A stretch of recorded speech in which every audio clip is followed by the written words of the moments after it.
Muy bien. En esta clase lo que vamos a ver es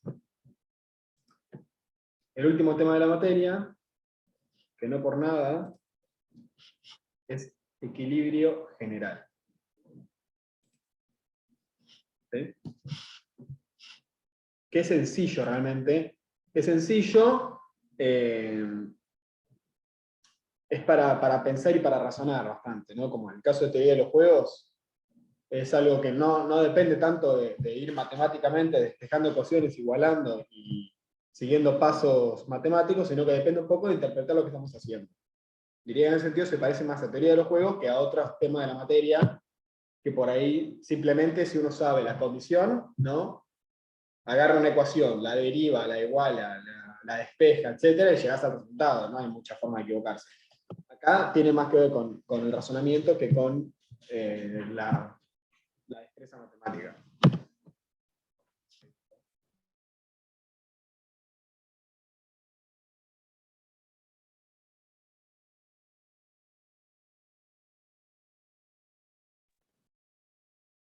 Muy bien. ¿El equilibrio general de qué se trata? Como su nombre lo indica, el equilibrio general, en vez de analizar los mercados por separado, como venimos haciendo, si estaba motivado porque me tocaban. El equilibrio general, nosotros vamos a pasar de analizar los mercados por separado, ¿no? Nosotros habíamos analizado primero el mercado de un bien X, entonces veíamos la oferta y la demanda del bien X, o un mercado laboral, donde veíamos la oferta y la demanda de los trabajadores, ¿sí? O lo que hacía un consumidor individual, o lo que hacía una empresa individual, o lo que hacía un monopolio individual, pero siempre analizábamos esto, ¿no? El caso individual. En el equilibrio general nosotros lo que vamos a intentar ver es la interdependencia, tanto entre dos consumidores, como entre dos productores, como entre dos bienes, ¿no? Entonces eso nos va a permitir una teoría del movimiento general de la economía. Esto realmente, esta es la interpretación macroeconómica de la escuela marginalista. ¿Sí? Nosotros estamos viendo micro, entonces por eso nuestro enfoque es de mercados individuales. La micro antes de Keynes tenía una explicación para el general de la economía, ¿no? Para la inflación y para el desempleo, para el PBI, para los problemas generales de la economía, estaba dada por esta visión, por la visión del equilibrio general. A partir de Keynes eso se trastoca un poco y queda separada por un lado la micro, por otro lado la macro, con pocos vasos comunicantes entre sí, ¿no? Uno de micro y de macro, y medio que son dos cosas distintas, que parten de dos supuestos distintos, de realidades distintas, etc. Pero originalmente, digamos que la teoría del equilibrio general era la macro antes de que se inventara la macro, ¿no? Y ahora quedó más como una especie de microeconomía ampliada. Lo que vamos a hacer para analizar la interdependencia de los mercados es justamente pasar del análisis de un equilibrio parcial, ¿sí? Equilibrio al parcial, como se ve, es equilibrio parcial, al análisis del equilibrio general. ¿Qué quiere decir el equilibrio de todos los mercados a la vez? ¿Sí? Se van a determinar precio y cantidad de todos los mercados a la vez. ¿Qué de todos los mercados a la vez? Quiere decir que a la vez tienen que estar en equilibrio. Los distintos consumidores, ¿sí? Cada uno tiene que maximizar su utilidad, tiene que haber obviamente equilibrio entre la oferta y la demanda de los bienes, ¿no? Es decir, que todos los demandantes y todos los oferentes se pongan de acuerdo en los precios. Tiene que haber equilibrio de los empresarios, que cada empresario maximice su beneficio, dado su cantidad de factores, la cantidad de factores que contrata, y dado el precio de mercado. Y tiene que haber equilibrio además en los mercados de factores, es decir, que la oferta y la demanda de los factores están en equilibrio. ¿Sí? Además de todo eso, vamos a ver lo que es un equilibrio social general, en el cual la sociedad va a buscar maximizar el bienestar en general de la sociedad, ¿no? Que es un tema que no va a depender específicamente de la economía, sino que va a depender más bien de la política, ¿no? Va a ser la política la que debería resolver el problema de maximizar el bienestar social. La economía únicamente lo que se va a encargar es de, dados los factores productivos, lograr producir la mayor cantidad de bienes posibles y una distribución eficiente de esos bienes. ¿Sí? Eficiente, que vamos a ver en el sentido de Pareto, que ahora lo explico. Nosotros en nuestro análisis lo vamos a simplificar y vamos a utilizar solamente 2 bienes y 2 factores. ¿Sí? Porque utilizar infinitos bienes e infinitos factores nos implicaría usar herramientas matemáticas que todavía no disponemos, ¿sí? Como las matrices y una serie de elementos que van a ver en álgebra matemática y quienes sigan economía, matemática para economistas y demás. Pero actualmente no tenemos esas herramientas matemáticas, entonces trabajamos con 2 factores y 2 bienes, que va a ser lo mismo, nada más que más simplificado. Vamos a usar mucho una herramienta que se llama la caja de Edgeworth. La caja de Edgeworth es básicamente a un gráfico de 2 ejes, agregarle otro gráfico de 2 ejes invertido, ¿sí? Y unirlo de manera de formar una caja. ¿Sí? Donde el eje horizontal superior, ¿sí? Este, y el eje horizontal inferior, este, van a representar lo mismo, ¿no? Y lo mismo para los 2 ejes verticales, van a representar los dos lo mismo, nada más que de un lado y de otro. Entonces, en una caja de Edgeworth, básicamente, hay 2 dotaciones, la vertical y la horizontal, que se distribuyen o para un lado o para el otro. Ahora lo vamos a ver. Vamos a evaluar, lo que a nosotros nos va a importar, lo que les decía, es la eficiencia de Pareto. ¿Sí? La eficiencia de Pareto es lo siguiente. Un punto es eficiente en el sentido de Pareto cuando yo no puedo incrementar el bienestar, la ganancia o la producción de uno de los actores o de uno de los bienes o de uno de los consumidores, no puedo aumentarla sin disminuirla del otro. ¿Sí? Es decir, que si yo tengo 100 pesos y la otra persona tiene 100 pesos, eso es ineficiente si yo puedo aumentar a 120 pesos lo mío sin disminuirlo del otro. ¿Sí? Entonces yo puedo tener 120 y el otro 100, entonces 100 y 100 no era eficiente en el sentido de Pareto. Si los dos podemos tener 120, tampoco era eficiente en el sentido de Pareto. Ahora, si yo puedo tener 120 y que el otro tenga 99, ¿sí? Y si esa es la única forma de aumentar, entonces sí es eficiente en el sentido de Pareto. ¿Por qué? Porque la única manera de que yo tenga más es quitarle al otro. ¿Está bien? La única manera de que yo tenga más es disminuirlo del otro. No importa si esa disminución es menor que mi incremento. Está levantando la mano Francisco. Decime. Profe, una duda. Digamos, si yo le quito al otro, pero digamos, le prometo algo a futuro, hacer por su bienestar, ¿eso puede, digamos, ser un ejemplo como la óptima de Pareto? Si vos tenés la posibilidad de quitar al otro, pero después darle más de lo que le quitas y vos tener más, entonces el punto no era eficiente en el sentido de Pareto, porque pudiste aumentar el bienestar de los dos. ¿Sí? O al menos pudiste aumentar el tuyo sin disminuir el del otro. ¿Está bien? Eficiente de Pareto es cuando vos estás en un punto en el que necesariamente para incrementar uno tenés que bajar el otro. ¿Está bien? Eso es eficiencia de Pareto. Que quiere decir que vos estás produciendo o estás consumiendo o lo que sea lo máximo posible en términos de para ganar uno tiene que perder otro. ¿Está bien? No le interesa la eficiencia de Pareto cómo es esa distribución, ¿sí? Porque si los dos tenemos, puede ser que los dos tengamos 100, o puede ser que yo tenga 100 y el otro tenga 0. ¿Está bien? Pero para que el otro tenga 10, yo tengo que tener 90. Entonces, en ese punto, estoy en un punto eficiente, que yo tenga 100 y el otro 0, en términos de Pareto. ¿Sí? Porque la única manera que el otro aumente de 0 a algo es que yo disminuya. Entonces, es un punto eficiente de Pareto. La eficiencia de Pareto va a estar muy vinculada con lo que denominamos la frontera de posibilidad de producción. ¿Sí? Si yo estoy en un punto de la frontera de posibilidad de producción, quiere decir que para aumentar la producción de un bien tengo que disminuir sí o sí la del otro. Si yo no estoy sobre la frontera, quiere decir que puedo aumentar la producción de un bien sin disminuir la del otro. ¿Está bien? Entonces a eso se vincula la eficiencia de Pareto. Entiendo.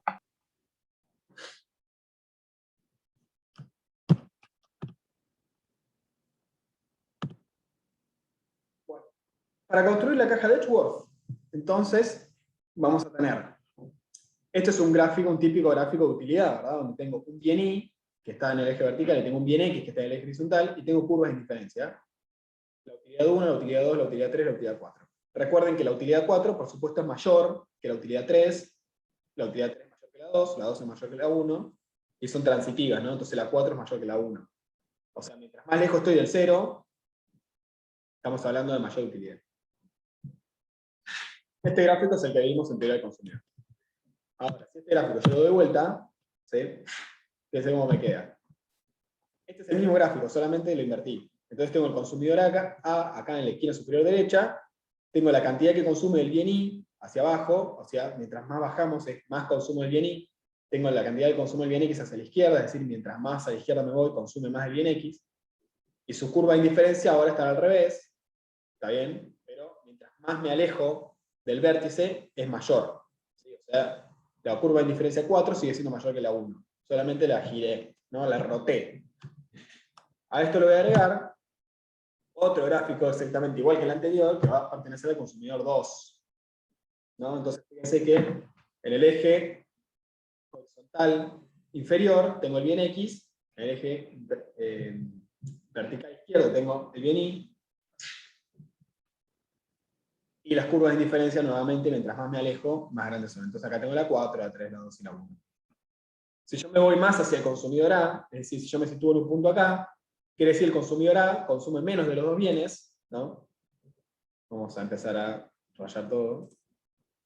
Si yo me pongo acá, quiere decir el consumidor A está consumiendo esta cantidad de Y, ¿no? Que es esto, y esta cantidad de X, que es esto, y va a estar en una curva de indiferencia, por ejemplo, así, ¿no?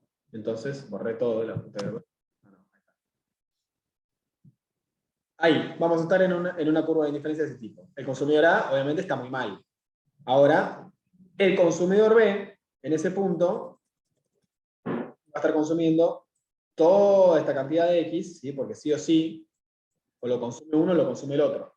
Y va a estar consumiendo toda esta cantidad de Y. Entonces el consumidor B acá va a estar en una curva de indiferencia muy, muy alta, ¿no? Por ejemplo, así. Esta va a ser la curva de indiferencia de B. La curva de indiferencia de B mira para allá, y la curva de indiferencia de A mira para allá. ¿Sí? Acá obviamente B está muy bien y A está muy mal. A está consumiendo muy poquito y B está consumiendo mucho. Así que básicamente ese va a ser el funcionamiento de la caja de Edgeworth. Si nos moviéramos, opciones de puntero, borrar todas las entradas de la pista. Si nos moviéramos para este lado, sería al revés, ¿no? A estaría mucho mejor y B estaría mucho peor. Entonces, en definitiva, ¿qué es lo que hacemos con una caja de Edgeworth? Nosotros tenemos el bien X y el bien Y, y lo vamos a distribuir entre el consumidor A y el consumidor B, ¿sí? Para ver cuánto consume cada uno. De esa manera es como vamos a evaluar el equilibrio de ambos a la vez, ¿sí? Y además, A y B van a poder intercambiar bienes entre sí. Entonces A le va a poder ofrecer, yo te doy una unidad del bien X, y vos dame 2 unidades del bien Y, por ejemplo. Y otro va a decir, ok, intercambian, y por supuesto que el intercambio va a tener el sentido de que ambos estén mejor. Si el intercambio no mejora la situación de ambos, entonces no lo van a hacer. Uno de los dos va a decir, no, gracias. ¿Sí? Así nos va a quedar la caja de Edgeworth, ¿no? Lo que hicimos fue simplemente adherir las puntas de los gráficos. Y acá lo pueden ver con mucha claridad lo que estábamos diciendo. Mientras yo más hacia allá voy, consume más el consumidor B, y mientras más hacia allá voy, consume más el consumidor A. Como le digo, si nosotros nos situáramos en cualquier punto, por ejemplo acá, ¿no? El consumidor A que consume todo esto de Y y consume solamente esta cantidad de X, podría decirle, che, te quiero vender Y y comprarte X, ¿no? Para movernos en aquella dirección. ¿Sí? Hace un punto por acá. El consumidor B puede estar o no de acuerdo. Si está de acuerdo es porque le va a convenir, en términos de que va a poder irse a una curva de indiferencia más alta, ¿no? Por ejemplo, si la curva de indiferencia es así, el consumidor B se va a ir hacia una curva de indiferencia más alta, ¿no? Esta curva de indiferencia de B es más alta que la curva de indiferencia de B3. Y el consumidor A, por supuesto, el que le ofreció el intercambio, también va a irse a una curva de indiferencia más alta, ¿no? Por ejemplo, se ve una curva de indiferencia así, que es superior a su curva de indiferencia A2, ¿no? Entonces, en este punto, acá, están mejor que acá, ambos, ¿sí? O sea, mejoró el bienestar de ambos. Por ende, este punto original no era eficiente en términos de Pareto, porque ambos podían mejorar. Entonces va A, le dice, che, te intercambio, el otro dice, me interesa, intercambia los bienes, ahí surge el mercado, ¿no? Un tipo vendiendo y un tipo comprando es el mercado, y ambos mejoran su bienestar. Este es el gran punto, el gran punto de la teoría marginalista. La teoría marginalista lo que aporta a la historia del estudio de la economía es que en un mercado no se intercambian simplemente valores equivalentes, sino que como el valor está dado por lo subjetivo, un intercambio de los mismos bienes, es decir, yo darte uno y vos darme dos de determinado bien, nos puede hacer ganar valor a ambos. ¿Sí? En este sentido, el valor está dado por la utilidad. Es decir, que ambos ganemos. ¿Sí? Lo que en las teorías objetivas del valor técnicamente no se puede, porque vos intercambiás valores que son equivalentes, ¿no? Si yo te intercambio 2 y 1, es porque ambos valen lo mismo. Acá básicamente es un ejemplo explicando lo que estoy comentando. Los consumidores intercambian bienes mutuamente buscando cada uno maximizar su utilidad, ¿no? Los precios van a estar expresados en unidades de bienes, ¿sí? Porque acá no vamos a meter el dinero para no complicar, porque necesitaríamos sino un mercado de dinero, sino es simplemente esto, yo te intercambio 2 bienes a cambio de 1. Entonces el precio del bien que te estoy cambiando es 2, ¿no? 2 unidades de Y equivale a 1 de X, por ejemplo. Supongamos que se parte del punto 1, ¿no? El punto 1 sería este de acá, que implica ciertas dotaciones para cada consumidor. ¿No es cierto? El consumidor B tiene esta dotación de I, el consumidor A tiene esta dotación de I. Fíjense que la suma de sus dotaciones es la dotación total que existe en la economía, que es básicamente todo el eje vertical. ¿No? Todo el I que existe en la economía se distribuye en parte para A, B y en parte para A. Lo mismo para X, ¿no? El consumidor 1 tiene todo esto de X y el consumidor B tiene todo esto de X. Tiene más el consumidor A, por lo visto. El consumidor A tiene más X y el consumidor B tiene más Y. Después sus preferencias pueden ser distintas, ¿no? Acá la hicimos bastante parecidas, pero quizá A prefiere mucho más X que Y, entonces no le interesa moverse de ese punto. Puede haber estas situaciones. Acá son dos consumidores muy parecidos, entonces, como son parecidos, van a tender a ir a una distribución más o menos equitativa de los bienes. En este punto, ambos pueden alcanzar una curva de indiferencia mayor si el consumidor B obtiene más X y el consumidor A obtiene más Y. ¿No? Fíjense que si yo me muevo del punto 1 al punto 2, que tengo marcado acá, el consumidor A antes estábamos acá, ¿no? El consumidor A estaba en esta curva de indiferencia, que estoy marcando en rojo, y ahora en el punto 2 está en esta curva de indiferencia. La segunda curva de indiferencia está más lejos del vértice, entonces es mayor. O sea que el consumidor A de este punto a este mejoró su utilidad. Y el consumidor B, lo mismo, ¿no? Vamos a marcar algo con línea punteada para diferenciar. El consumidor B estaba en esta curva de indiferencia y ahora está en esta, que está más lejos de su vértice, ¿no? Que es contrario al del otro. Entonces, está en una curva de indiferencia mayor. Por ende, en el punto 2, ambos ganaron. ¿Sí? Haberse desplazado del punto 1 al punto 2, intercambiando bienes en esta proporción, ¿no? Intercambiando bienes en esta proporción, que más o menos 2 unidades de X por 1 unidad de Y, ¿no? Intercambiando bienes en esa proporción, ambos ganaron. La condición de equilibrio, ¿dónde va a estar?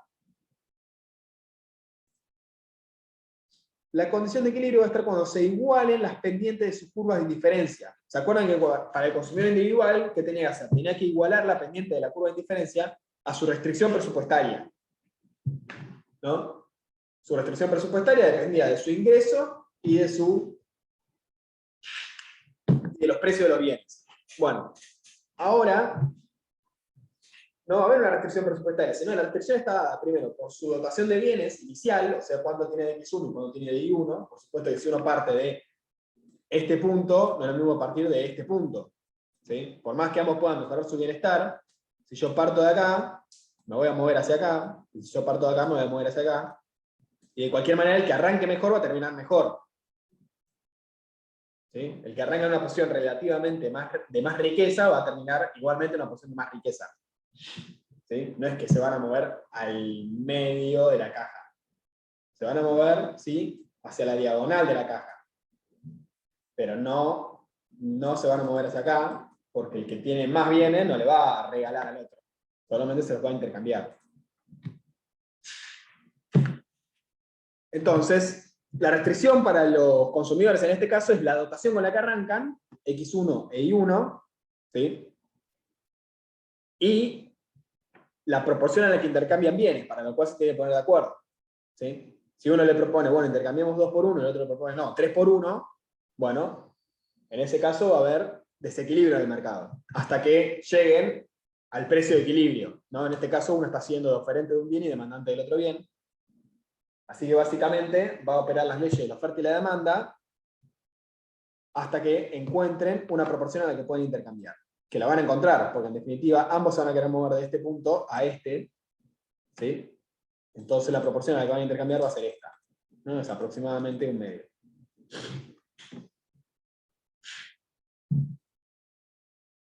Repetimos, la condición de equilibrio va a estar donde son tangentes, ¿sí?, las curvas de indiferencia.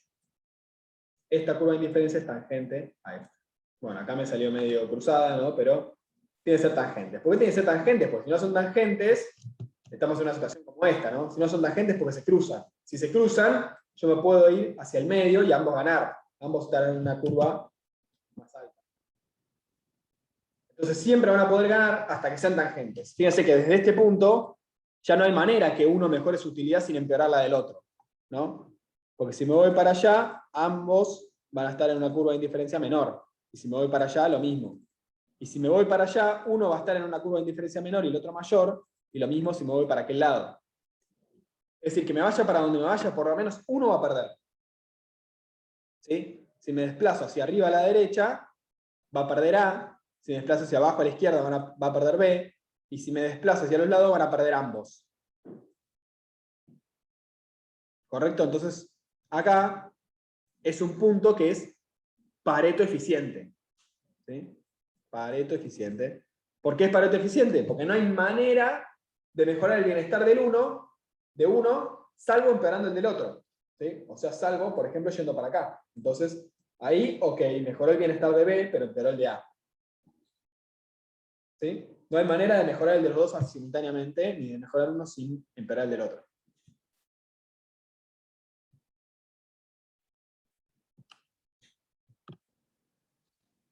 La condición de equilibrio, entonces, nuevamente es el punto en el que la utilidad marginal, la tasa marginal de sustitución sería esto, ¿no? De A es igual a la tasa marginal de sustitución de B, que es básicamente las pendientes de la curva de indiferencia. Y por supuesto, ambas van a ser iguales a la relación de precios, ¿no? Recuerden que esto con esto es la condición de equilibrio de A igual a P de X sobre P de Y. Esta es la condición de equilibrio del consumidor que vimos en teoría del consumidor. Y la condición de equilibrio de B, obviamente es lo mismo, nada más que la tasa va a ser la de B, que en equilibrio va a ser igual y en desequilibrio no va a ser igual, ¿no?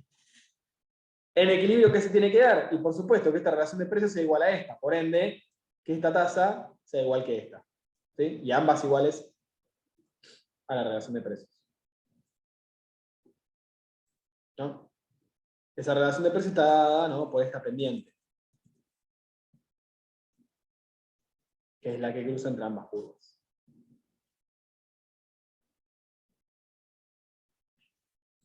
Que es la pendiente, obviamente, que nos lleva de acá a acá.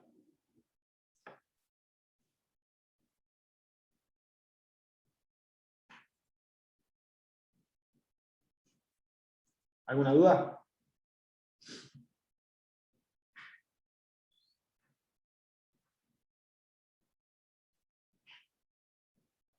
No, por ahora no. Por ahora bien. Atención con esto. Al existir infinitas curvas de indiferencia, fíjense que este no va a ser el único punto de tangencia de curvas de indiferencia. Ese es simplemente el que está más cerca de nuestra situación inicial, o sea, de acá. ¿Sí? Pero no va a ser el único. Al existir infinitas curvas de indiferencia para cada consumidor, la tangencia de cada una es otro punto de equilibrio. O sea, cada curva de indiferencia va a tener su curva de indiferencia del otro tangente. La unión de todos esos múltiples puntos de equilibrio infinitos a lo largo de la caja de Edgeworth va a ser lo que se denomina la curva de contrato. La curva de contrato es todos los posibles puntos de equilibrio, son infinitos. Y esto es muy importante, son infinitos. Una vez situado en un punto de la curva de contrato, no es posible moverse a otro sin empeorar la situación de uno de los consumidores, sea cual sea, ¿no? En cualquiera, ya sea en un extremo, en el otro o en el medio, o en cualquiera en el camino, sobre la curva de contrato. Esto implica que el ejercicio de Pareto únicamente se orienta a realizar todos los intercambios mutuamente beneficiosos, ¿sí? Solo van a realizar los intercambios donde ambos ganan, sin determinar cuáles son mejores, ¿sí? El hecho de que una economía no sea Pareto eficiente implica que pueden mejorar su situación sin dañar los intereses de nadie. La curva de contrato entonces va a ser, fíjense, acá son tangentes las curvas de indiferencia. Acá también son tangentes, acá también, acá también, acá también. En todos esos puntos, ¿sí? A lo largo de toda la caja, hay puntos de tangencia. ¿Cuál de todos esos va a ser el equilibrio? Va a depender, no va a depender de que funcione bien la economía, va a depender de la situación inicial. O sea, de con qué dotación de bienes arrancan a comerciar los dos consumidores, ¿sí? Esto es lo que le decía, si yo arranco acá, me voy a ir a un punto acá. Si yo arranco acá, me voy a ir a un punto por acá. Si yo arranco acá, me voy a ir a un punto quizá por acá, ¿no? Por ejemplo. Así que el equilibrio final va a ser sobre la curva de contrato, ¿sí? Va a ser sobre la curva de contrato, pero no sabemos dónde. Puede ser en cualquier punto de la curva de contrato. O sea que hay múltiples equilibrios, dependiendo de la dotación de bienes de cada consumidor. Hasta acá se entendió, vamos con el primer ejercicio.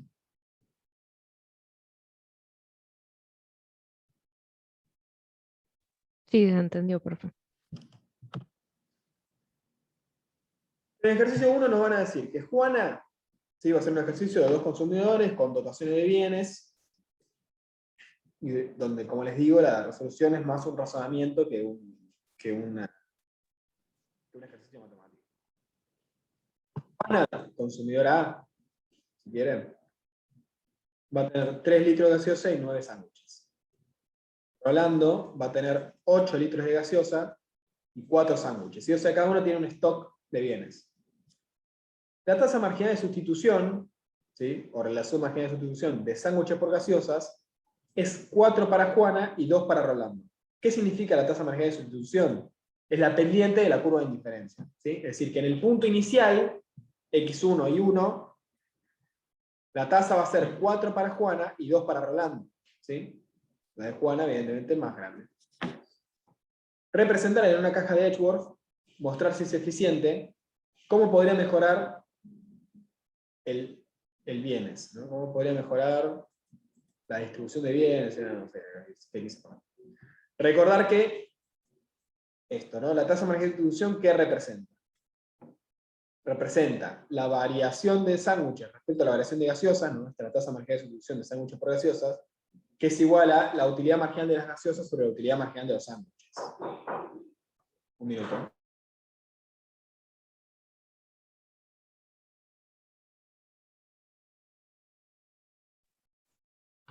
Bien.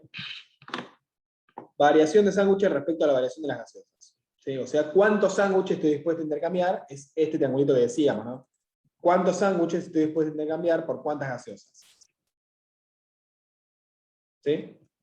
Si yo quiero intercambiar 4 sándwiches por una gaseosa, esta es mi tasa marginal de sustitución, ¿no? Una pendiente así va a tener mi curva de indiferencia.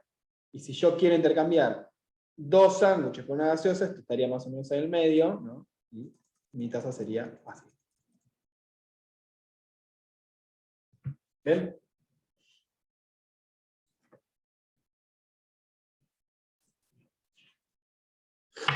Resolución. ¿Cómo lo resuelvo? Primero tengo que encontrar la dotación total de bienes, ¿sí? Para saber cuánto estoy distribuyendo. Si yo digo que Juana tiene 3 litros de gaseosa y Rolando tiene 8 litros, entonces la cantidad total de litros de gaseosa son 11, ¿no? 3 más 8. Simple. Si yo digo que Juana tiene 9 sándwiches y Rolando tiene 4, entonces el total son 13 sándwiches. Bien, entonces mi caja de Edgeworth, yo ya tengo el tamaño de mi caja de Edgeworth. Va a ser, no me acuerdo cuál puse arriba, creo que acá puse sándwiches, 13, ¿sí? Por 11. Gracias. Entonces esto sería más bien así, pero bueno. No me embola mi dibujo, pero lo vemos bien. Dado que la tasa marginal de sustitución de Juana es diferente a la de Rolando, esto ¿qué me dice que sean diferentes las tasas? Quiere decir que no están en equilibrio, ¿sí? Porque no son tangentes, ¿sí? Porque el equilibrio justamente es que las tasas sean iguales. Ambos estarían dispuestos a intercambiar bienes para aumentar su bienestar, ¿no? La tasa marginal de Juana es de 4 y la tasa marginal de Rolando es de 2. Quiere decir que Juana estaría dispuesta a hacer 2 sándwiches por cada gaseosa y que Rolando estaría dispuesto a obtener 2 sándwiches por cada gaseosa. ¿Sí? Por ende, ambos estarían dispuestos a un punto intermedio. Por ejemplo, que Juana ceda 3 sándwiches, no lo que quede la cámara fuera del... Usted no lo ve, pero después en el video se lo tapa. Ambos estarían dispuestos a que Juana ceda 3 sándwiches a cambio de una gaseosa. ¿Sí? Es decir, ambos estarían dispuestos a un intercambio en el medio de sus 2 tasas marginales de sustitución. El dibujo que van a hacer, ¿cómo sería? Sería una cosa así. En el eje vertical tengo los sándwiches, ¿no? Esto tiene una longitud de 11 unidades. Como pueden ver acá muy a escala no está. No, 11 no, ¿cuánto eran los sándwiches? 13, ¿no? 13. Esto tiene una longitud de 13 total, ¿sí? De los cuales en el punto 1 hay 9 para Juana, ¿sí? Y 4 para Rolando. Este 4 es de acá a acá, y este 9 es del 0 al 9, ¿correcto? 9 más 4 me da 13, que es el total. Lo mismo para las gaseosas. La longitud total del eje de las gaseosas es de 11 unidades, que es el total de economía que existe, de los cuales va a tener 8 Rolando, ¿sí? Este 8 de acá representa lo que tiene Rolando, y va a tener 3 gaseosas, 3 litros de gaseosa Juana, ¿no? Entonces, estamos acá. Muy bien. ¿Cuántas son las tasas marginales de sustitución? Lo siguiente que tengo que ver. Bueno, la de Juana, dijimos que era 4 sobre 1, o sea, esto es una pendiente de 4 sobre 1. Voy a dibujar a partir de acá una pendiente de 4 sobre 1, esto con una regla es muy fácil, ¿no? 4 centímetros para arriba y una a la izquierda, o 4 centímetros para abajo y una a la derecha. Y la de Rolando va a ser 2 por 1, entonces va a estar así. ¿No? Va a estar, obviamente va a ser menos inclinada la de Rolando.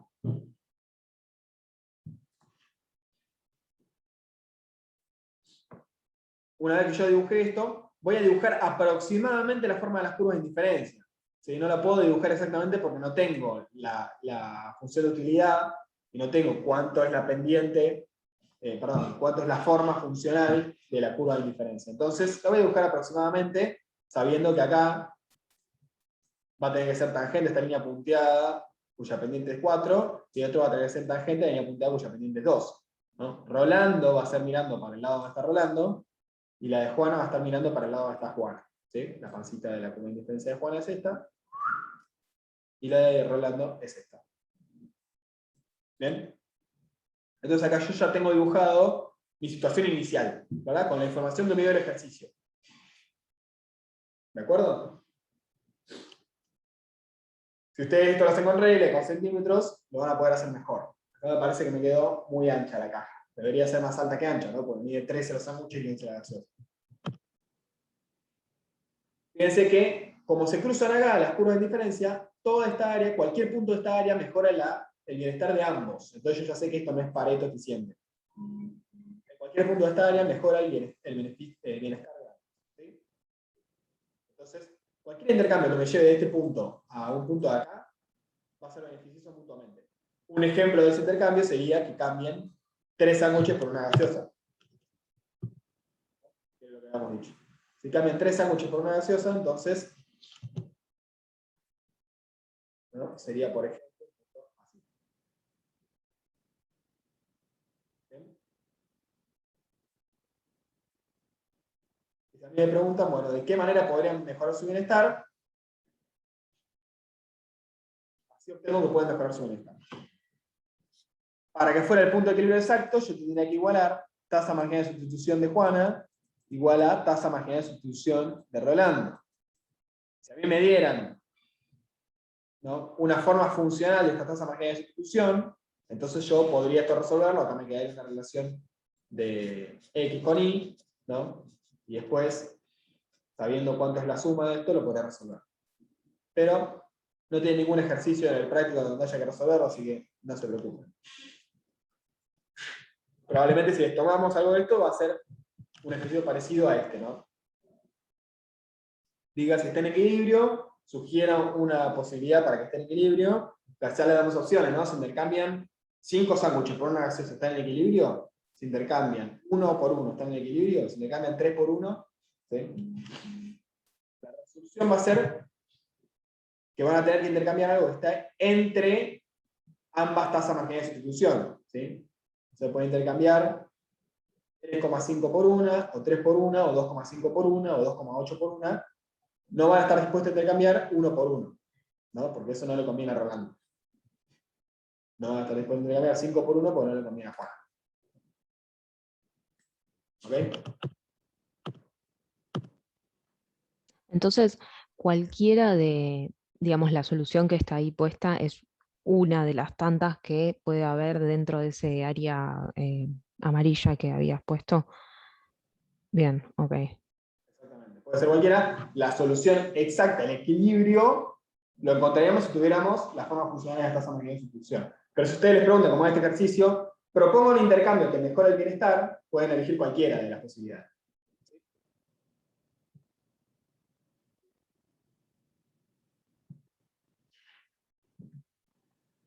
Bueno, el ejercicio 4 va a ser muy similar, ¿sí? Nada más que vamos a tener una relación de precios.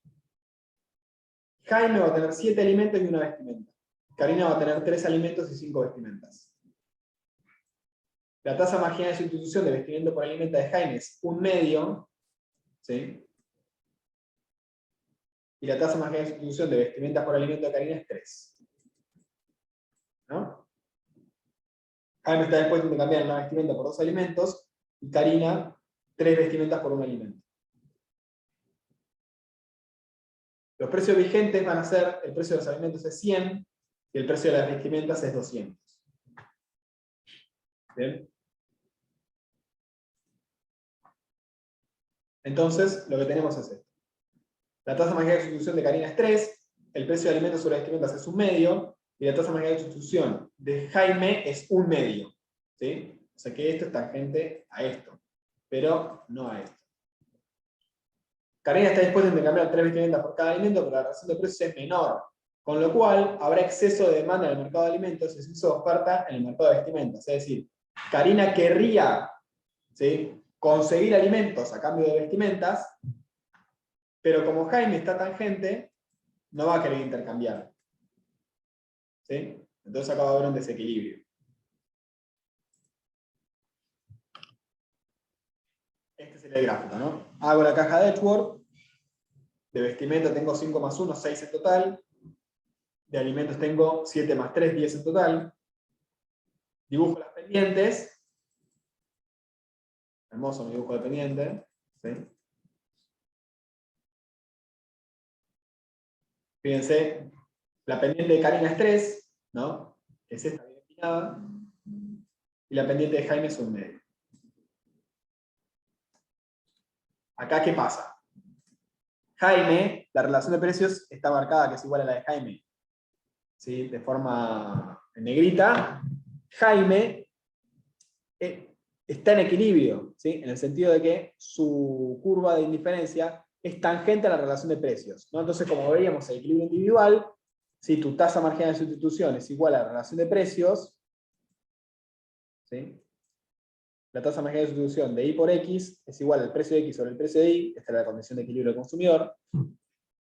Lo mismo que sería utilidad marginal de X dividido utilidad marginal de Y, ¿no? es igual a precio de X sobre precio de Y. ¿Sí? Como está en equilibrio, el tipo no está dispuesto a intercambiar nada. Él dice, yo estoy bárbaro así. Este es el punto. Dada esta relación de precios, si él se mueve, fíjense, sobre esta relación de precios para allá, va a estar en una curva de indiferencia más baja, ¿no? Se va a mover hacia una curva de indiferencia que le reduce el bienestar. Y si se mueve sobre esta relación de precios hacia la izquierda, también va a estar en una curva de indiferencia más baja, ¿no? Se pondría, por ejemplo, acá, en una curva de indiferencia que está más cerca de su vértice. Y si se mueve para acá, también va a estar más cerca de su vértice. Entonces, a esta relación de precios, Jaime dice, no me interesa intercambiar nada. Estoy, dada esta relación de precios, en mi máximo punto. ¿Qué tendría que pasar para que Jaime esté dispuesto a intercambiar con Karina? Que Karina no está en su máximo punto. Karina, con esa relación de precios, podría mejorar, ¿no? Acá, por ejemplo, Karina está mejor. ¿Sí? Pero Jaime no está dispuesto a ese intercambio. ¿Qué tendría que pasar para que Jaime esté dispuesto al intercambio? A ver quién puede responderme.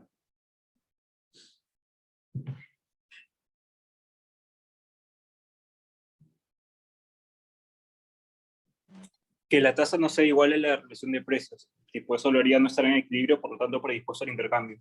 Exactamente, que la tasa no sea igual a la relación de precios. Para que la tasa no sea igual a la relación de precios, o cambian las preferencias de Jaime, ¿sí? Que en el corto plazo no debería pasar, o cambia la relación de precios. ¿Sí? Si cambia la relación de precios, entonces ya Jaime va a tener la posibilidad de intercambiar a una relación de precios que mejore su bienestar, ¿no? Fíjense que esta, más empinada, o sea, una relación de precios mayor, le va a permitir a Jaime, ahora sí, irse a una curva de indiferencia más lejos de su origen. Entonces ahí, ahora me interesa, dice Jaime. Y esa relación de precios, ¿por qué va a cambiar? Porque Karina, viéndose que está en ese equilibrio, queriendo comprar más alimentos, ¿sí? ¿Sí? Teniendo hambre, Karina, va a decir, bueno, pará, vamos a hacer una cosa, Jaime, en vez de pagarte un medio, te voy a pagar 1 o 2, ¿sí? Le va a ofrecer un precio mayor, ¿no? Por los alimentos, y como le va a ofrecer un precio mayor, va a cambiar la relación de precios, y entonces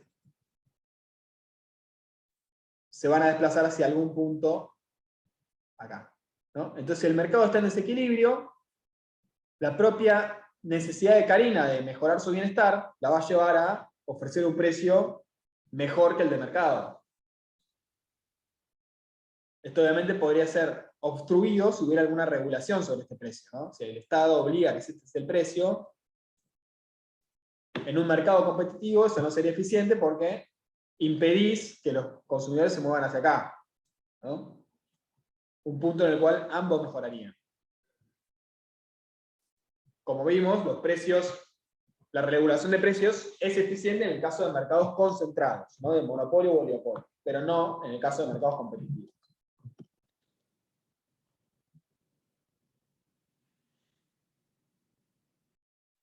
Luego me dicen, nos informan que si Karina pudiera consumir 7 alimentos y 3 vestimentas, su tasa marginal de sustitución sería un medio. En ese caso estaríamos en equilibrio. Y no estaríamos en equilibrio, ¿por qué? Porque si Karina consumiera 7 unidades de alimento y 3 unidades de vestimenta, y Jaime sigue consumiendo lo mismo, entonces Karina, necesitaríamos para el total, ¿no? 14 unidades de vestimenta, 7 para cada uno, perdón, de alimento, y 4 unidades de vestimenta, ¿no? Pero lo que nosotros tenemos en el mercado es 10 unidades de alimento y 6 unidades de vestimenta, es decir que van a estar faltando alimentos, ¿sí? O sea, va a haber exceso de demanda de alimentos y va a estar sobrando 2 unidades de vestimenta, o sea, va a haber exceso de oferta de vestimentas. Por ende, no podemos hacer que llevar a la fuerza a que Karina tenga la misma relación de precios, ¿sí? Que Jaime. Esto implica esto, ¿no? Exceso de demanda en el mercado de alimentos, exceso de oferta en el mercado de vestimentas. Para encontrar el equilibrio es necesario que aumente la relación de precios, esto es lo que hablábamos recién, PA sobre PB, mayor precio de A y o menor precio de B. Como hay exceso de demanda en el mercado de alimentos, va a tender a subir el precio de A, ¿sí? Y como hay exceso de oferta en el mercado de vestimenta, va a tender a bajar el precio de B. Entonces, justamente, van a pasar ambas cosas. Mayor precio de A y menor precio de B. ¿Sí? Para ver cuánto va a bajar cada uno, a qué velocidad y demás, necesitaríamos ya trabajar sobre ecuaciones dinámicas, que es otra historia, muy interesante, por cierto, pero nos excede esta materia. Pero bueno, supónganse que el precio aumenta de 1/2 a 2, ¿no? La relación de precios de los alimentos por las vestimentas. En este caso, cada uno puede intercambiar 2 unidades de vestimenta por 1 unidad de alimento. A esta relación de precio, Karina venderá vestimenta y Jaime venderá alimento. O sea, ahí sí vamos a estar en una situación donde la relación de precio, ¿no?, va a estar en el medio de sus dos relaciones, de sus tasas de sustitución, y ahí sí van a poder intercambiar, y por ejemplo van a llegar a un punto acá.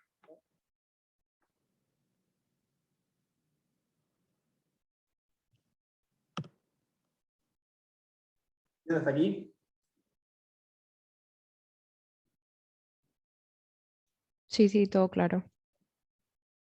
Juliana, Sí, todo bien. profe, ¿cómo llegas a 4/1? ¿Y a dónde hice 4/1? No recuerdo. Juliana, estás por acá. Aclarando. 4/1, ¿dónde es?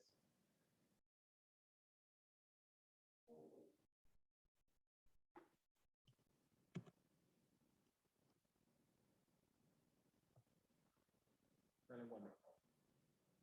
Es del anterior, gracias igual yo entendí. Ah, ok, perfecto.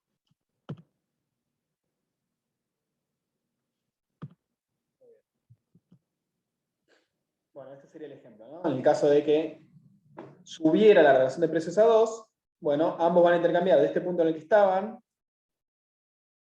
van a vender 2 vestimentas por un alimento, y ahora sí, ambos alcanzan el máximo bienestar posible.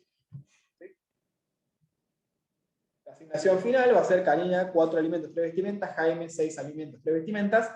Fíjense que ahora sí, no hay ni exceso de oferta ni de demanda, y ambos mejoraron su bienestar, ¿no? De esto hablamos cuando hablamos de equilibrio general.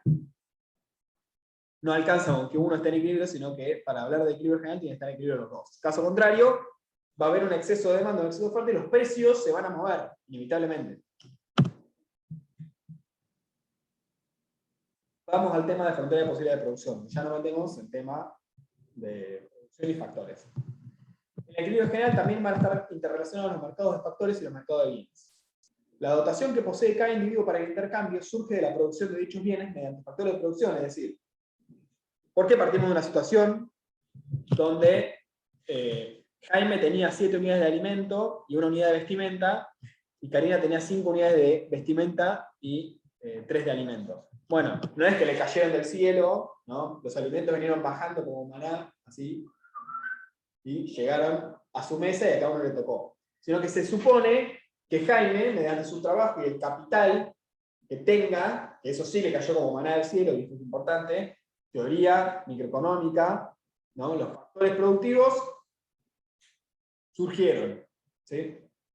Acá hay una diferencia muy importante con la escuela marxista, sobre todo, que discute cómo surge el capital, ¿no? Y discute desde el surgimiento del capitalismo, la acumulación primitiva, la acumulación de capital, le da mucha bola el tema de cómo uno llega a acumular capital, y cómo entre los capitalistas luchan y combaten y compiten para acumular cada vez más capital, y que esa competencia lleva a crisis sistémicas del capitalismo, y es como la parte más interesante, me parece, del marxismo, que por ahí también no se ve, pero es la más interesante, que aporta mucho sobre teoría de la crisis,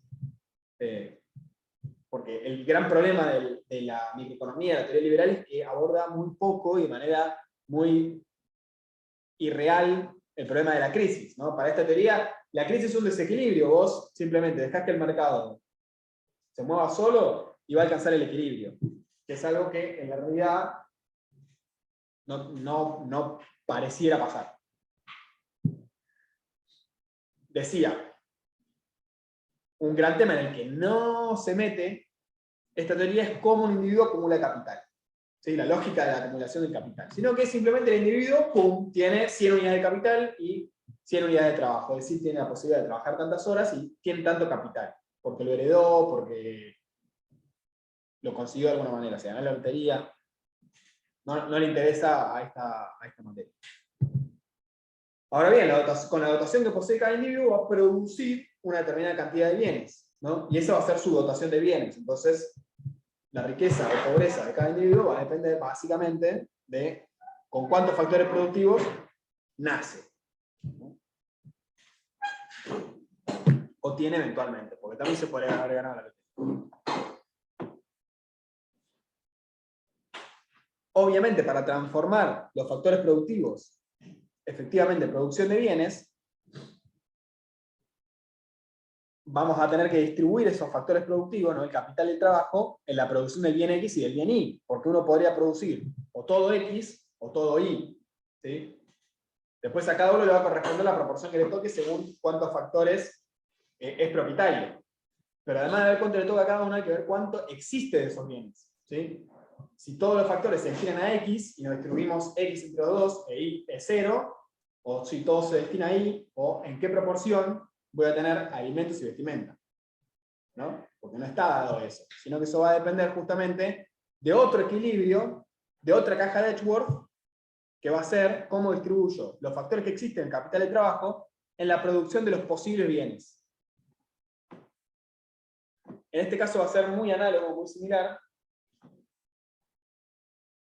porque la condición de equilibrio va a ser básicamente esta que vemos acá, ¿no? La tasa marginal de sustitución, ¿sí?, del bien X tiene que ser igual a la tasa marginal de sustitución técnica del bien Y, y ambas van a tener que ser igual a la relación de precio de los factores, ¿no? ¿Se acuerdan que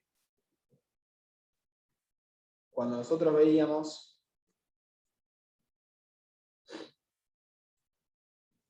un solo mercado, la condición de equilibrio a largo plazo era esta, ¿no? Ahora que tenemos dos mercados, esto además de tener que estar en equilibrio para el bien X, tiene que estar en equilibrio también para el bien Y. ¿Sí? Entonces, básicamente, como antes teníamos que igualar las dos tasas de los consumidores, ahora tenemos que igualar las dos tasas de sustitución técnica de los bienes. ¿No? ¿Se acuerdan que acá veíamos las isocuantas, la relación de precio de los bienes, todo esto? Distintas combinaciones de los factores capital y trabajo implican distintas dotaciones totales de los bienes X e Y. Es decir, cómo se resuelve este equilibrio entre capital y trabajo, ¿sí?, este equilibrio, va a depender el tamaño de la caja de Edgeworth. Porque con los mismos factores yo puedo tener una caja de Edgeworth así, ¿sí?, con muchísimo X y poquísimo Y. Podría tener una caja de Edgeworth así, ¿no?, con muchísimo Y y poquísimo X. Podría tener una caja de Edgeworth totalmente cuadrada, ¿no?, con la misma cantidad de cada uno. Podría tener una así. Y podría tener una así. Etcétera. O sea, cómo va a ser la forma de la caja de Edgeworth de los bienes depende del equilibrio de los factores.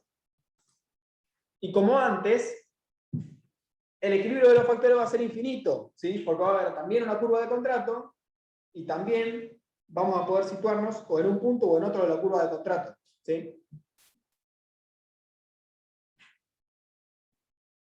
En este caso, las distintas dotaciones totales posibles de X e Y, o sea, todos esos equilibrios de la curva de contrato de factores, van a formar lo que se denomina la frontera de posibilidades de producción.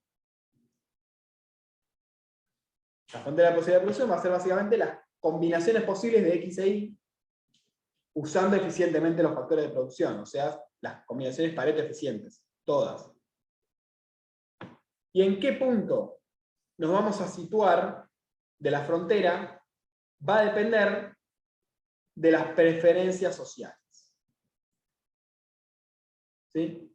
Esto va a estar dado por una pendiente que es el costo marginal de X sobre el costo marginal de Y. Esto la verdad no lo vamos a usar, pero bueno, para que lo sepan. Pero atención a esto. Yo voy a tener tanta cantidad de factores, trabajo y capital. ¿Cuánta cantidad tengo de factores? Depende de lo que Dios le dio a mi economía, ¿no? Argentina tendrá mucho factor tierra, poco factor trabajo, poco factor capital. Otra economía tendrá poco factor tierra, mucho factor capital, poco factor trabajo.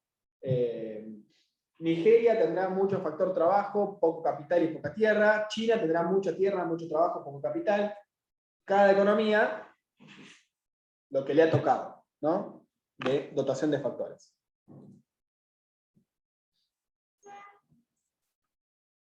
Con esa dotación de factores va a poder producir una determinada cantidad de bienes. Si es Pareto eficiente, ¿no? Si no es Pareto eficiente va a producir menos de lo que puede. Si es Pareto eficiente va a producir una determinada cantidad de bienes, pero con distintas combinaciones.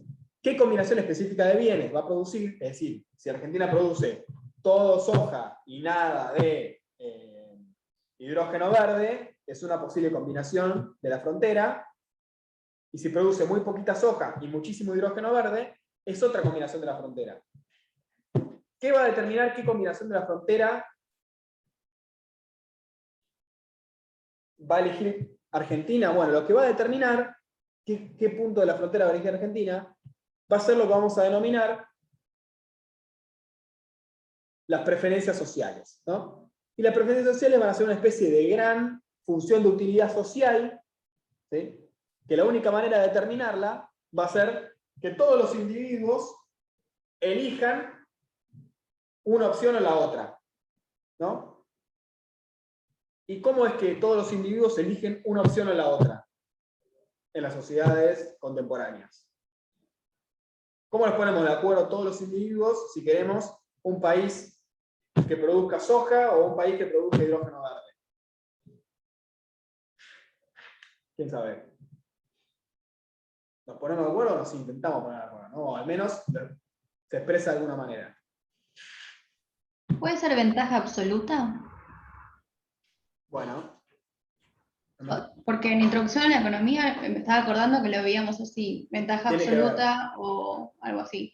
Tiene que ver mucho, lo que vos hablás es el comercio exterior. Cuando comercio exteriormente, Claro. Ricardo, parte Que de las entre los ventajas dos, comparativas, exacto. donde está el tema de las ventajas absolutas y las ventajas. Pero acá estamos pensando en una economía cerrada, ¿sí? Porque después habría del comercio exterior, en economía internacional lo van a ver recién, los que estudian economía lo van a ver recién, y ahí vamos a ver el tema de las ventajas comparativas, absoluta, relativa, que es todo un mundo, pero acá, en una economía cerrada, ¿cómo define una economía qué va a producir de un bien y qué del otro?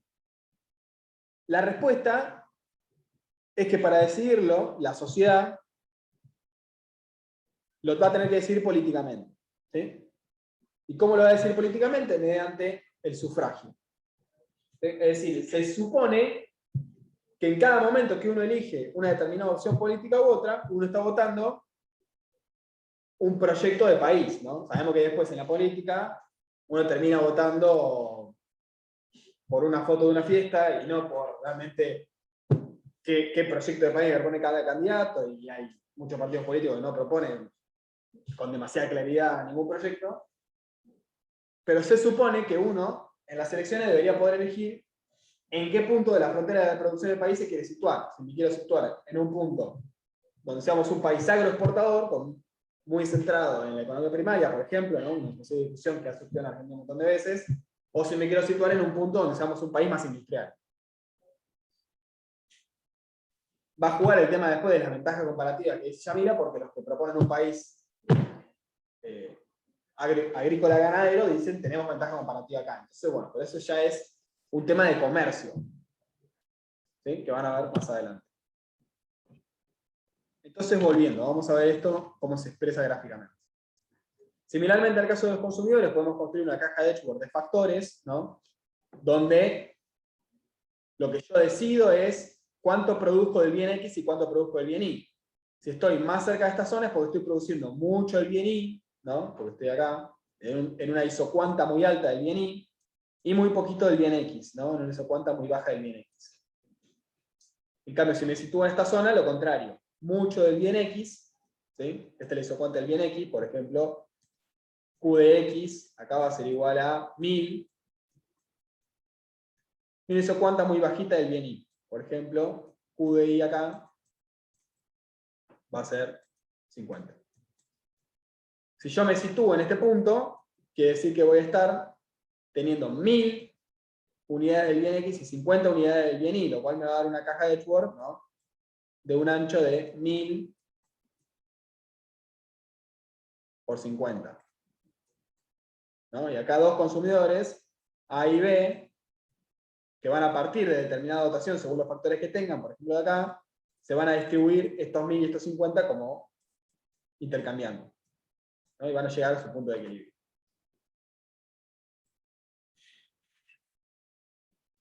Los puntos de equilibrio están donde las isocuantas son tangentes, no igual que antes, es decir, donde la tasa marginal de sustitución técnica del bien X en este caso, es igual a la tasa marginal de sustitución técnica del bien I, ¿no? Esto es exactamente análogo al caso de los consumidores.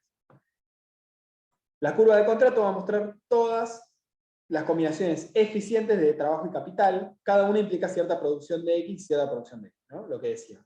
Cualquiera de estos puntos es Pareto eficiente. Este o este. Y todos me van a dar distintas combinaciones de X y de Y. ¿Sí? Estas combinaciones va a formar lo que se llama la frontera de posibilidad de producción. Fíjense que este gráfico es, en el eje vertical tengo el bien Y y en el eje horizontal tengo el bien X. Si yo me sitúo en la caja de Edgeworth, acá donde produzco todo X y nada de Y, ¿no? Entonces, si produzco todo X y nada de Y, voy a estar en este punto. Y luego, cada uno de los puntos va a ser un equilibrio de la caja de Edgeworth de producción. Voy a llegar al otro extremo, acá.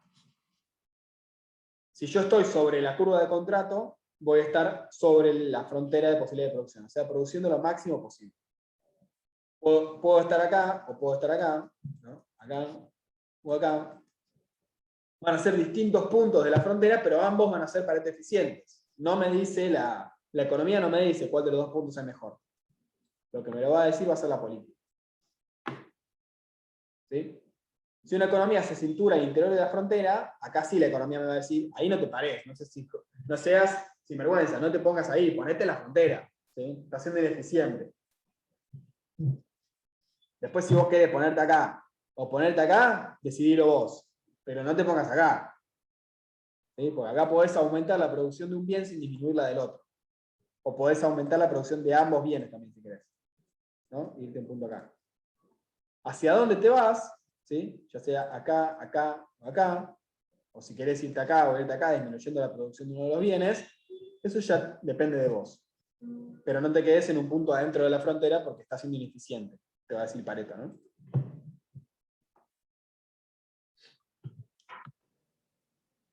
Entonces acá vamos a ver el ejercicio 5 y vamos a ver esto que charlábamos recién. De cómo decido finalmente dónde me sitúo en la frontera. Es lo más interesante.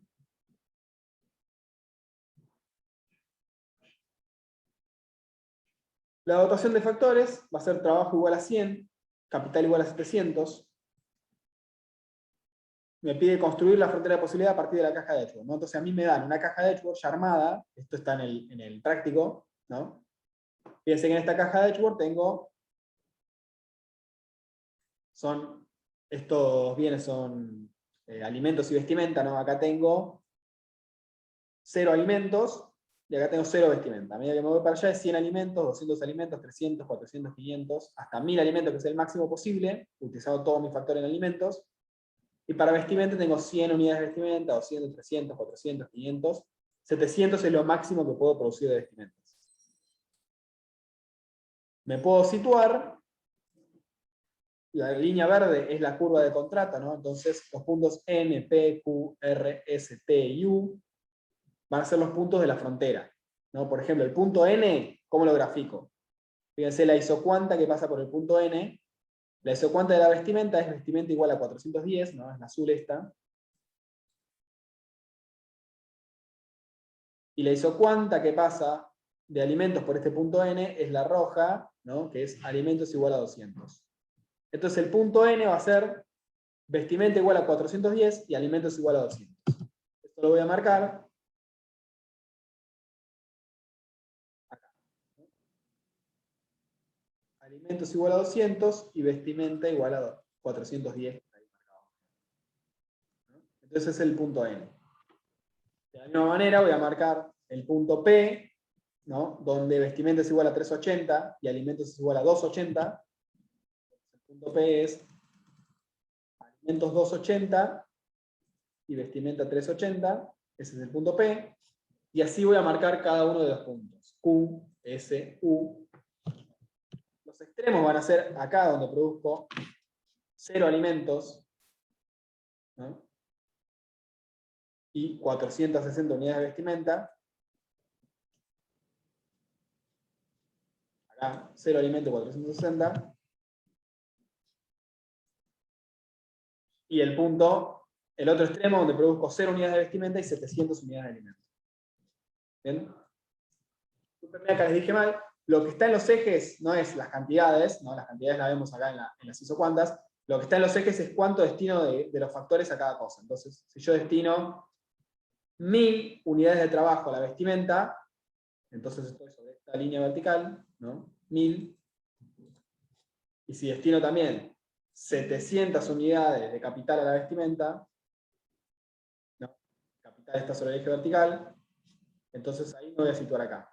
Ahí estoy destinando 1000 unidades de trabajo y 1000 unidades y 700 unidades de capital a producir alimentos, perdón, entonces estoy acá. Produzco 700 alimentos. Si yo destino 1000 unidades de trabajo y 700 de capital a la vestimenta, estoy acá, entonces produzco 460 unidades de vestimenta. Si destino, por ejemplo, 500 unidades de trabajo y 300 unidades de capital al alimento, ¿no? Entonces voy a estar situado en un punto acá. Que fíjense que no es sobre la curva de contrato, ¿no? Acá yo tendría que trazar, esta sería la isocuanta de la vestimenta, que va a estar entre 300 y 350, por ejemplo 320. Y esta va a ser la isocuanta del alimento, ¿no? Va a cruzar, que va a estar entre 350 y 400, ¿no? Por ejemplo 380. Este punto no va a ser eficiente, ¿por qué? Porque yo me puedo ir a un punto acá en el medio y voy a poder producir más de los dos bienes. No sé si ahí se vio claramente, pero bueno, es análogo al caso de los consumidores. Básicamente marco cada uno de estos puntos sobre la frontera de posibilidad de producción, ¿sí? Y me va a quedar la frontera de posibilidades. Y fíjense que también tenemos algunos puntos que son por fuera de la frontera, ¿no? Por ejemplo, el punto X, ¿no? El punto X es, si yo destino 450 unidades de trabajo a los alimentos y 400 unidades de capital a los alimentos, voy a estar en el punto X, ¿no? Con lo cual me queda 550 trabajo para vestimenta y 300 capital para vestimenta. Estoy en el punto X. El punto X, ¿cuántas unidades de bienes son? Es 400 unidades de alimento, ¿no? La isocuanta que pasa por X, y 300 unidades de vestimenta, la isocuanta de vestimenta que pasa por X, ¿no? Voy a trazarlo acá.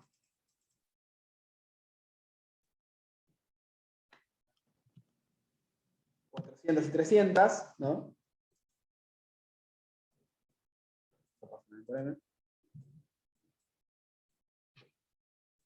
Y fíjense que X me queda por adentro de la frontera de posibilidad de producción, ¿sí? No llega a la frontera. ¿Por qué no llega a la frontera? Porque yo podría irme acá, donde aumentaría por lo menos un poquito de cada uno, ¿no? Por lo menos produciría, no sé, 310 unidades de vestimenta y 410 unidades de alimento. Estaría muy cerca del punto R, como pongan. No lo marqué, creo, para no, porque me quedaba muy superpuesto, ¿no? Pero el punto R estaría más o menos por acá, ¿no? El punto X está por dentro. Otros puntos que están por dentro, ¿cuáles son? Bueno, el punto, a ver, ¿cuál estamos acá? El M o el I. Fíjense el I, ¿no? Y acá está el M. En el I, yo estoy produciendo 350 unidades de vestimenta, ¿sí? Y un poquito menos de 280 unidades de alimento, porque no cruza exactamente. La isocuanta roja no cruza por ahí. Entonces acá habría otra isocuanta, que no está dibujada, que sería, por ejemplo, 270 o 250 más o menos, ¿no?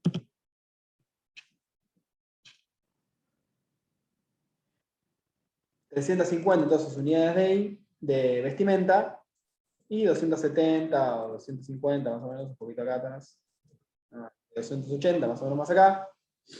Este sería el punto I.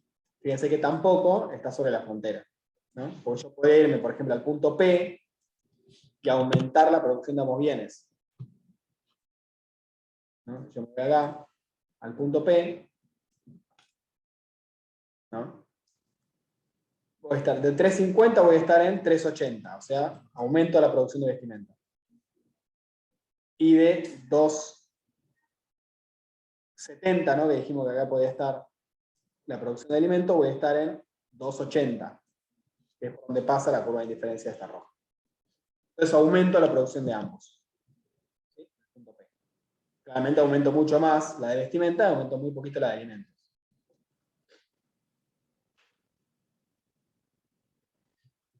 Bueno, de esta manera resuelven el ejercicio 5, básicamente marcando cada uno de los puntos que tienen. ¿Alguna pregunta hasta acá?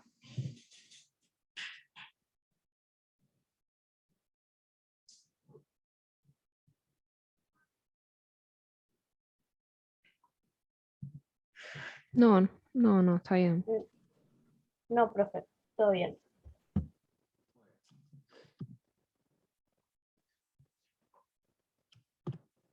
Lo que sigue es, los mercados son perfectamente competitivos en una relación de alimentos sobre vestimenta que es 100 sobre 75. ¿Sí? ¿Cuántos bienes se producen y cómo serán asignados a la cuestión? Entonces, yo tengo ya una relación de precios. ¿Esa relación de precios de qué surgió?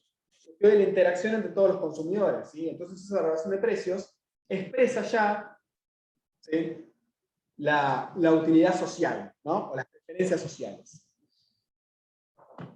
Al ser perfectamente competitivos, para cada bien, el costo marginal va a ser igual al precio, ¿no? Esto recuerdan que era el trabajo práctico número 5. Entonces, la relación de precios A sobre B va a ser igual al costo marginal de A sobre B. Recuerden que esto dijimos que era la pendiente de la frontera de posibilidad de producción. Entonces, si los factores están asignados de forma eficiente, nos encontramos en el borde exterior de la frontera, lo cual va a implicar el siguiente equilibrio, ¿no? Yo tengo la relación de precios, que es 100 sobre 75, 1,33. Voy a trazar varias líneas que tengan esta pendiente, porque no sé exactamente cuál, y donde sea tangente, acá ven que no es tangente porque está cruzando, acá ven que no es tangente, acá no está cruzada, pero no es tangente, está obviamente está por fuera de la frontera, acá en este punto sí es tangente, ¿no? Quiere decir que el punto U sería el punto que mejor va a expresar las preferencias sociales, ¿no?,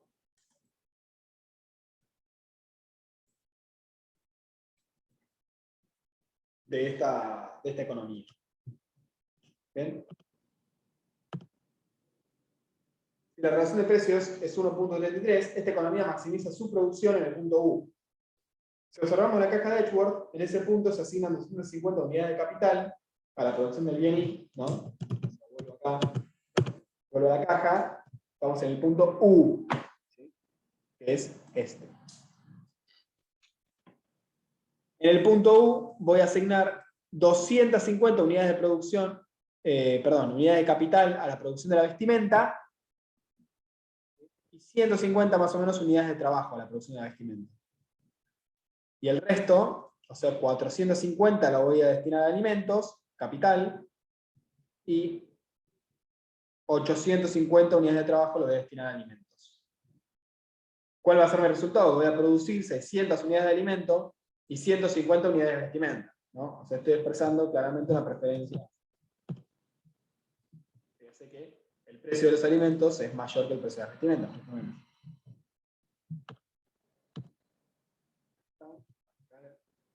Estas marcas, digamos, son un poco necesarias, porque no tengo el siguiente equilibrio. Es el punto de equilibrio.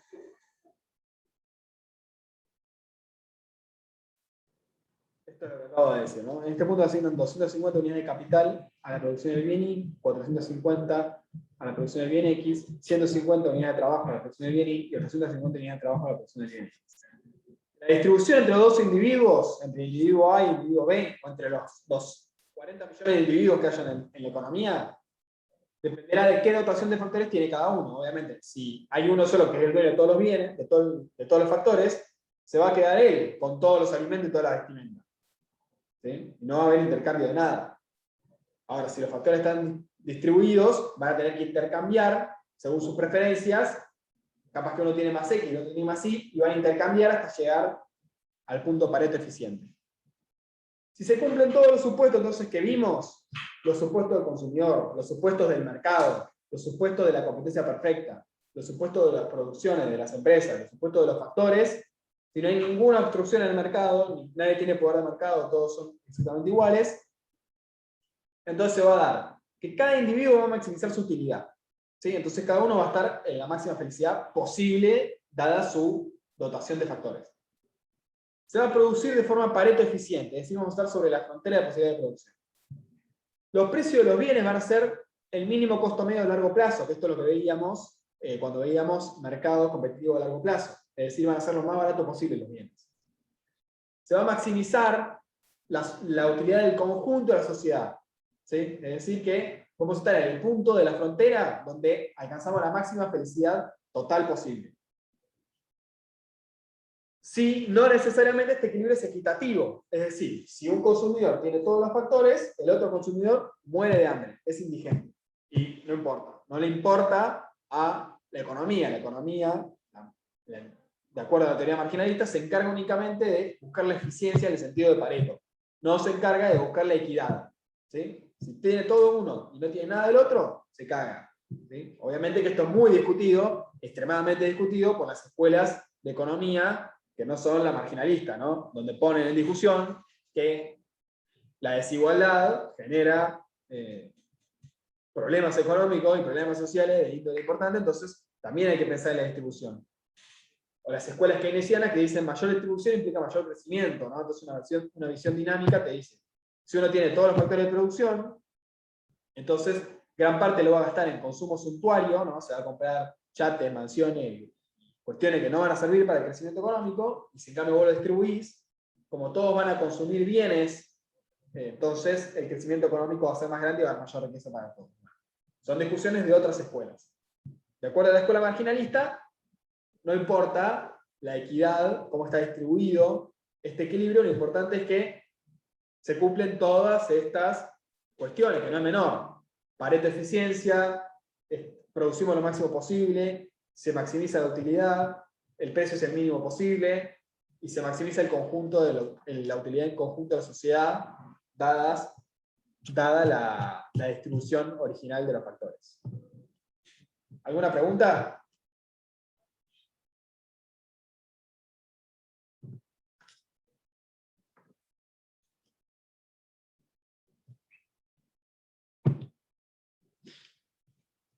No, profe. Finalizamos, ¿sí?, la clase de hoy y por ende las clases conmigo. ¿Sí? Como les dije, la semana que viene ya